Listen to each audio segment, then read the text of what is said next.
الحمد لله الذي من علينا بإرسال سيد المرسلين، والصلاة والسلام على حبيبه من جاء رحمة للعالمين، وعلى آله الطيبين الطاهرين وأصحابه الكاملين الواصلين والتابعين لهم بالإحسان إلى يوم الدين. أما بعد، فأعوذ بالله من الشيطان الرجيم. بسم الله الرحمن الرحيم. فإن آمنوا بمثل ما آمنتم به فقد اهتدوا. آمنت بالله صدق الله مولانا العظيم وبلغنا رسوله النبي الكريم الأمين.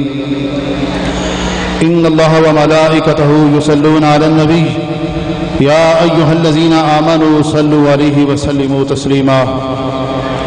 درود پاک ذوق و شوق کے ساتھ الصلاۃ والسلام علیک یا سیدی یا رسول اللہ، الصلاۃ والسلام علیک یا سیدی یا حبیب اللہ، الصلاۃ والسلام علیک یا سیدی یا نبی اللہ، وعلی آلک واصحابک یا سیدی یا رحمۃ للعالمین. مولاي صل وسلم دائما ابدا على حبيبك خير الخلق كلهم، ومن تكن برسول الله نصرته إن تلقه الأسد في آجامها تجمي. يا رب صل وسلم دائما ابدا على حبيبك خير الخلق كلهم. ذوق شوق دیوی ربا اپنا تو اتے غیر دا وہم چکا بیلی، رکھی مست الس دے کول اتے دتا کول جو کالو بلا بیلی. جام دے توحید دے مٹ وچوں منگا اے انعام صدا بیلی. مکر نس شیطان دے ہین وڈے لمی امن امان بچا بیلی. حمد و صلات کے بعد نہایت ہی واجب احترام حضور قبلہ عالم، اکابرین، بزرگوں، بھائیوں، دوستوں، عزیزوں، اللہ رب العالمین کا بے حد فضل اور احسان ہے کہ اس نے ہمیں اس پاک در کی حاضری نصیب فرمائی. میری دعا ہے اللہ پاک اس پاک در کو ہمیشہ سلامت رکھے، سجی رہے یوں ہی تیرے پھولوں کی انجمن، جانے چمن بہار تیری بے خزاں رہے. تیرا خاور درخشاں رہے تا ابد فروزاں، تیری صبح نور افشاں کبھی شام تک نہ پہنچے. اللہ پاک اس پاک در کو ہمیشہ سلامت رکھے. آج سے کئی سال پہلے حضور شہنشاہ لاسانی، غوث سمدانی، حضور سائیں شیر محمد گیلانی رحمہ اللہ تعالی کی تشریف آوری ہوئی، جس پر اللہ کا شکر ادا کرنے کے لیے اور اس کرم کریمانہ اور اس مہربانی پر ان کا شکریہ ادا کرنے کے لیے ہر سال یہ عرس پاک منعقد ہوتا ہے. اللہ پاک ہمیں ان پاک ہستیوں کا فیضان زیادہ سے زیادہ نصیب فرمائے اور ہمیں ہمیشہ ان کے دامن کے ساتھ وابستہ رہنے کی توفیق عطا فرمائے. اللہ تعالیٰ اپنی مخلوق پر اور انسانوں پر بڑا رحیم ہے، بڑا مہربان ہے. ان اللہ بالناس لرؤوف الرحیم. اللہ پاک نے فرمایا کہ میں لوگوں پر بڑا مہربان ہوں، بڑا رحیم ہوں. ہمیشہ وہ لوگوں کے اوپر اپنی مہربانی فرماتا ہے، لطف و عنایت فرماتا ہے. اس کے لطف و عنایت کا، اس کے کرم کا ایک مظہر وہ یہ بھی ہے کہ اس نے ہمیں پیدا بھی کیا، ہمیں ایمان کی دولت، حضور علیہ الصلوۃ والسلام کی غلامی کی دولت نصیب فرمائی، اور ہمیں اولیاء اکرام کی نسبت اور ان کی غلامی کا پٹا بھی ہمیں نصیب فرمایا. یہ اس مالک کا وہ احسان ہے کہ ہم ساری زندگی بھی اس کا شکر ادا نہیں کر سکتے. اللہ پاک نے اپنے پاک کلام میں ارشاد فرمایا فَإِنْ آمَنُوا بِمِثْلِ مَا آمَنْتُمْ بِهِ فَقَدِ اهْتَدَوْا. یقیناً دنیا میں انسان کے پاس جو سب سے بڑی دولت ہے وہ دولت ایمان ہے. ایمان سے بڑی کوئی اور نعمت نہیں ہے دنیا میں، اور کوئی دنیا میں سب سے بڑی نعمت ایمان، اور آخرت میں سب سے بڑی نعمت اللہ کا دیدار ہے. ایمان کا دعویٰ ہر ایک انسان کر سکتا ہے کہ میں بھی مومن ہوں، میں بھی مسلمان ہوں، لیکن اللہ پاک نے جن ہستیوں کے ایمان کو مثالی قرار دیا اور ان کے ایمان کو قیامت تک کے لیے معیار بنایا ہے، وہ حضور اکرم صلی اللہ علیہ وسلم کے پاک صحابہ کرام ہیں، حضور کے اہل بیت ہیں۔ اللہ پاک نے فرمایا فَإِنْ آمَنُوا، اگر بعد میں آنے والے ایمان لائیں، کس طرح کا ایمان لائیں؟ بِمِثْلِ مَا آمَنْتُمْ بِهِ، جیسا کہ محبوب علیہ السلام کے صحابہ ایمان لائے ہیں، جیسا ایمان حضور علیہ السلام کے صحابہ کا ایمان ہے۔ اللہ پاک نے فرمایا اگر قیامت تک آنے والوں کا ایمان اس طرح کا ہوگا فَقَدْ اهْتَدَوْا، تو پھر بعد میں آنے والے بھی ہدایت پا جائیں گے۔ ایک جھلک دیکھتے ہیں کہ صحابہ اکرام کے ایمان کا اندازہ کیسے کیا جا سکتا ہے۔ ایک دن رسول اکرم صلی اللہ علیہ وسلم نے حضرت سیدنا صدیق اکبر رضی اللہ تعالیٰ سے پوچھا، الیواقیت والجواہر کے اندر امام عبد الوہاب شعرانی علیہ رحمہ نے لکھا ہے، حضور اکرم صلی اللہ علیہ وسلم نے فرمایا اے صدیق اتذکر یوم یومن، حضور نے فرمایا اے صدیق ابو بکر کیا آپ کو وہ دن والا دن یاد ہے، وہ الست والا دن جب ساری روحوں کو اللہ پاک نے اکٹھا کیا تھا اور ان سے پوچھا تھا الست بربکم، کیا وہ دن تمہیں یاد ہے؟ تو سیدنا صدیق اکبر رضی اللہ تعالیٰ عنہ کا جواب سنیے، عرض کرتے ہیں یا رسول اللہ صلی اللہ علیہ وسلم، یا رسول اللہ مجھے وہ دن بھی یاد ہے اور مجھے یہ بھی یاد ہے کہ ابھی ساری روحیں چپ تھیں، سوچ رہی تھیں، سب سے پہلے آپ نے بلا کہہ کر اس کا جواب دیا تھا، سب سے پہلے آپ نے بلا فرمایا تھا، وہ مجھے یاد ہے۔ اس دن سے جو رسول پاک صلی اللہ علیہ وسلم کے ساتھ تعلق ہے وہ بھی یاد ہے، اور جو بلا کہہ کر جواب دینے کا انداز ہے وہ بھی سارا ان کی آنکھوں کے سامنے ہے۔ حضور میاں صاحب علیہ رحمہ فرماتے ہیں کن آواز پوے ہر ویلے، پہلے قول الستو قالو بلا کو کہندے بھائی اس سے ذوق و مستو۔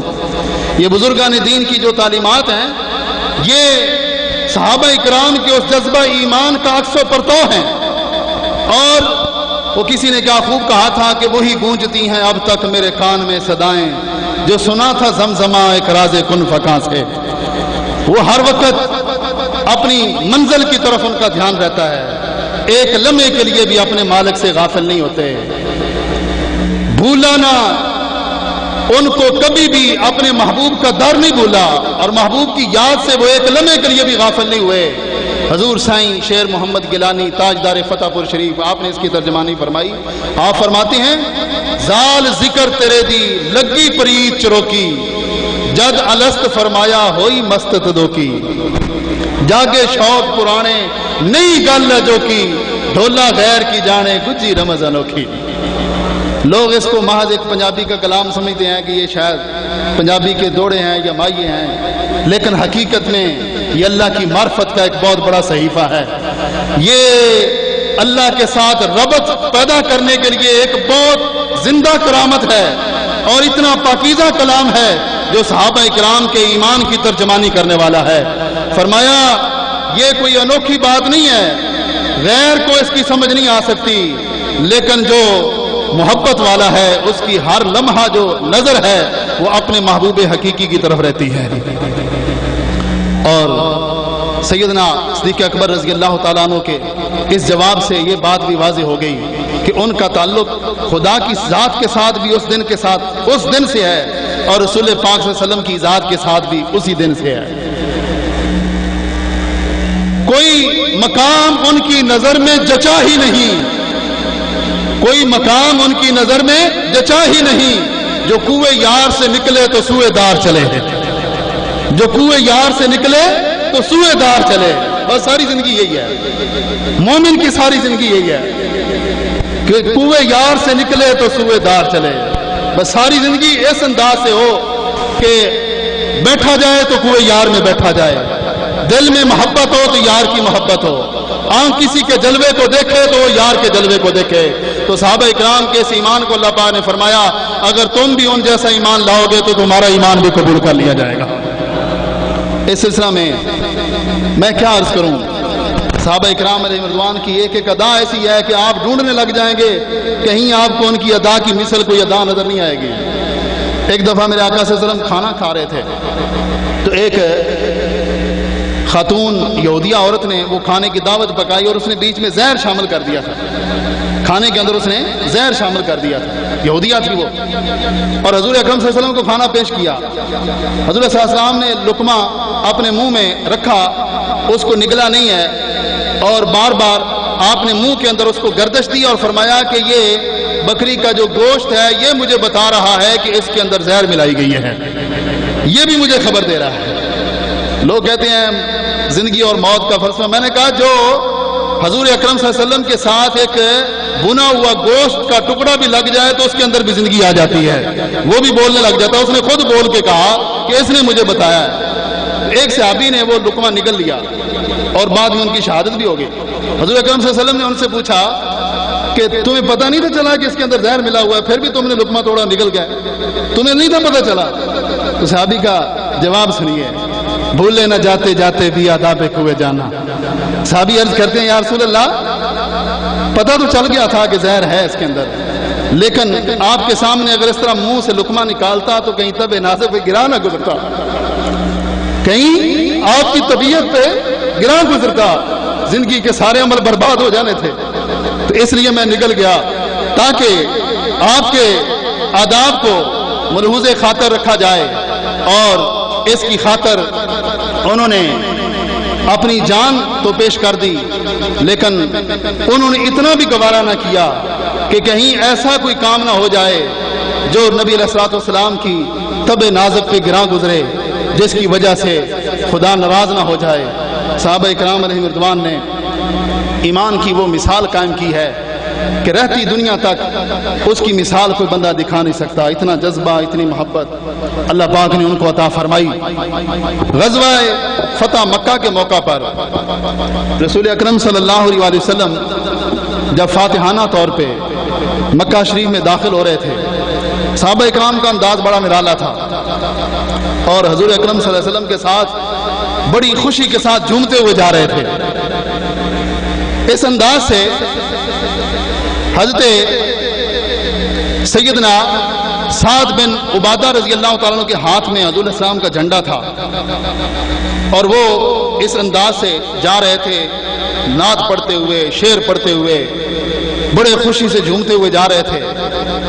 تو ایک خاتون قریش نے اس کو اپنا سفیر بنا کے نبی علیہ السلام کے پاس بھیجا۔ وہ خاتون سامنے آئی اور اس نے آ کر حضور علیہ السلام کی سواری کی لگام پکڑی، اور لگام پکڑ کے اس نے عربی بلاغت کے اندر کچھ شعر پڑھے، اور فی البدیہہ اس کے اتنے کامل اشعار تھے کہ حضور اکرم صلی اللہ علیہ وسلم کی مقدس آنکھوں سے آنسو جاری ہو گئے۔ اس خاتون نے نبی علیہ السلام کے سامنے آ کر یہ شعر عرض کیے، یا نبی الہدا الیک لجا حی قریش ولا تحین منا لتکونن بتاہ قریش۔ فرمایا، عرض کرنے لگی کہ یا نبی الہدا الیک لجا، یا رسول اللہ آپ ہدایت کے نبی ہیں، آپ کی طرف ہی ہمارا سہارا ہے، کوئی اور چیز آج ہمارا سہارا نہیں ہے۔ آج ہماری حالت بڑی کمزور ہے اور ہم بڑے اس وقت نازک حالت کے اندر ہیں، یا رسول اللہ سہارا آج ہے تو صرف آپ کی ذات ہے۔ حضور پیر میرے شاہ صاحب رحمۃ اللہ علیہ فرماتے ہیں، آپ فرماتے ہیں کوئی آسمانی تارا ہے، رب دیا محبوبہ سانو تیرا سہارا ہے، رب دیا محبوبہ سانو تیرا سہارا ہے۔ گل رہی نہ ضرورت ہے، قرآن دی ہر صورت نبی پاک دی صورت ہے۔ تو اس نے عرض کی کہ آپ کی طرف ہم امیدیں وابستہ کیے ہوئے آپ کے در پہ حاضر ہوئے ہیں، اور آج ہماری صورتحال یہ ہے، لَتَكُونَنَّ بِالْبَطَاحِ قُرَيْشٌ فِقَّةُ الْقَائِدِ فِي أَكُفِّ الْإِمَاءِ۔ کہنے لگی کہ یا رسول اللہ آج ہماری حالت یہ ہے کہ قریش سارے کے سارے یوں ہو گئے جیسے بچوں کے ہاتھ میں کھمبیاں ہوں، تو اتنی نازک وہ تھوڑا سا مسل دیں گے تو وہ ختم ہو جائیں گے۔ یا رسول اللہ آج ہمارا کوئی پرسان حال نہیں ہے۔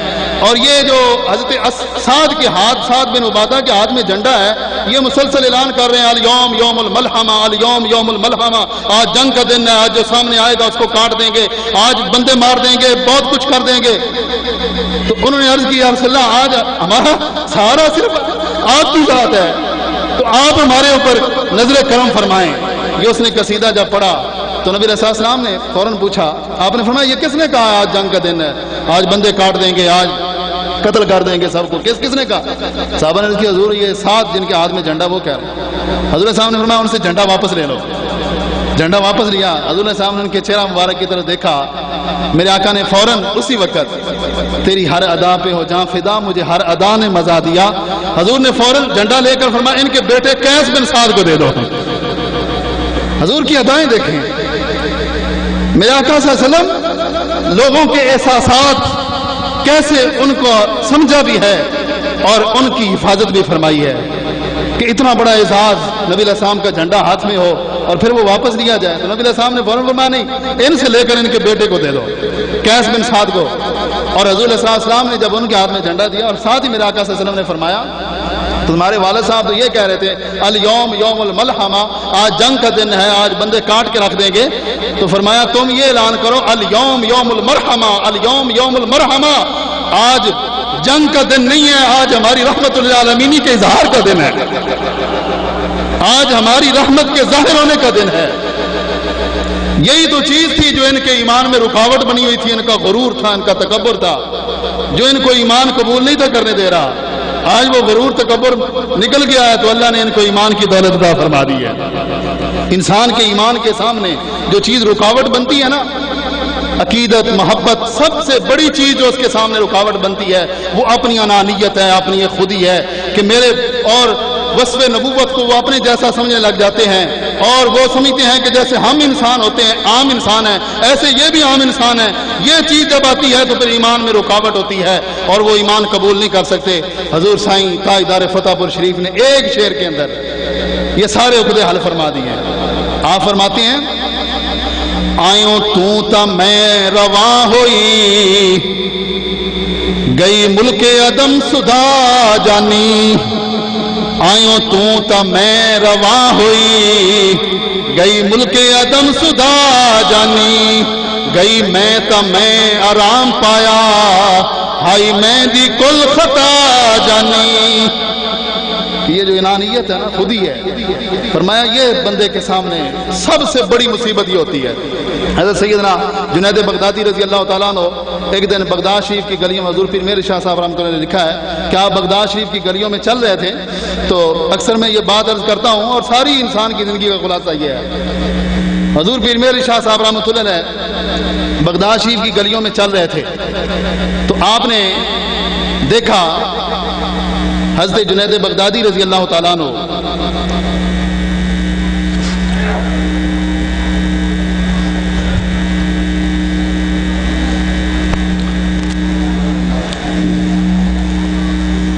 حضرت جنید بغدادی رضی اللہ تعالیٰ عنہ نے بغداد شریف کی گلیوں میں دیکھا کہ ایک کتا کھڑا ہے تو آپ اس کے سامنے ہاتھ باندھ کے کھڑے ہو گئے۔ لوگوں نے کہا کہ حضور یہ کیا ماجرا ہے، اس کی حقیقت کیا ہے، آپ اشرف المخلوقات ہیں، اس کے سامنے ہاتھ باندھنے کی وجہ کیا ہے؟ تو آپ نے آگے سے فرمایا، حضرت جنید بغدادی رضی اللہ تعالیٰ نے یہ جواب دیا، اگر یہ انسان ایک بات جو ہے نا، یہ ایک بات ہی اگر انسان اپنے پلے باندھ لے تو ساری زندگی کے لیے ایک بات ہی کافی ہے۔ جو حضور فرما رہے ہیں نا کہ گئی میں تا میں آرام پایا، ہائی میں دی کل خطا جانے۔ حضرت جنید بغدادی فرمانے لگے بزرگان دین کی ایک ایک بات علامہ اقبال فرماتی ہیں کہ پردوں میں چھپا ہو تو چشم بینا دیکھ لیتی ہے، زمانے کی طبیعت کا تقاضا دیکھ لیتی ہے۔ آپ فرماتے ہیں کہ اس کتے نے ایک مجھ سے سوال کیا ہے، میرے پاس اس کا جواب نہیں تھا تو میں ہاتھ باندھ کے کھڑا ہو گیا ہوں، میرے پاس اس کا جواب نہیں تھا۔ اس نے سوال کیا کیا؟ آپ نے فرمایا اس نے مجھ سے یہ پوچھا ہے کہ اے جنید بغدادی، آج تو تم بڑے پارسا بنے ہوئے ہو، بڑا تمہارا شہرہ ہے، بڑا نیک ہو، مجھے یہ بتاؤ کہ ازل میں تم نے کون سی نیکی کی تھی کہ اللہ نے تمہیں انسان بنا دیا، اور میں نے کون سا گناہ کیا تھا کہ مجھے کتا بنا دیا گیا؟ میرے پاس اس کا جواب نہیں تھا، میں ہاتھ باندھ کے کھڑا ہو گیا کہ مالک کا کرم ہی ہے، اور کیا ہے؟ یہ مالک کا کرم ہی تو ہے نا۔ کیا غور بے حد مگر کچھ نہ سمجھا، یہ کیوں کر ہے مجھ پہ عنایت تمہاری۔ یہ کیوں کر ہے مجھ پہ عنایت تمہاری؟ یہ کرم نوازی ہر بندہ اپنے ذہن میں سوچے. ہر بندہ آج کل میری میری کر رہا ہے، یہ میری ہے، یہ میری ہے، میں کار کوئی بندہ. فرمایا یہ تو سوچے صحیح کہ یہ سب کچھ مالک کا کرم نہیں تو اور کیا ہے. اس نے انسان بھی بنایا، حضور کی غلامی بھی عطا فرمائی. حضور صلی اللہ علیہ وسلم کا ایک فرمان میں نے بچپن میں پڑھا تھا، آج تک اس کی لذت میرے سینے میں محسوس ہوتی ہے. حضور اکرم صلی اللہ علیہ وسلم نے فرمایا انتم حظی من الامم وانا حظکم من الانبیاء. حضور نے فرمایا نبیوں میں سے تمہارے حصے کا میں ہوں، امتوں میں سے میرے حصے کے تم ہو. نہ تم کسی اور کی طرف جانا، نہ میں کسی اور کو اپنا بناتا ہوں. یہ کتنی کرم نوازی ہے کہ انہوں نے ہمیں اپنا بنا لیا. کیا غور بے حد مگر کچھ نہ سمجھا، یہ کیوں کر ہے مجھ پہ عنایت تمہاری.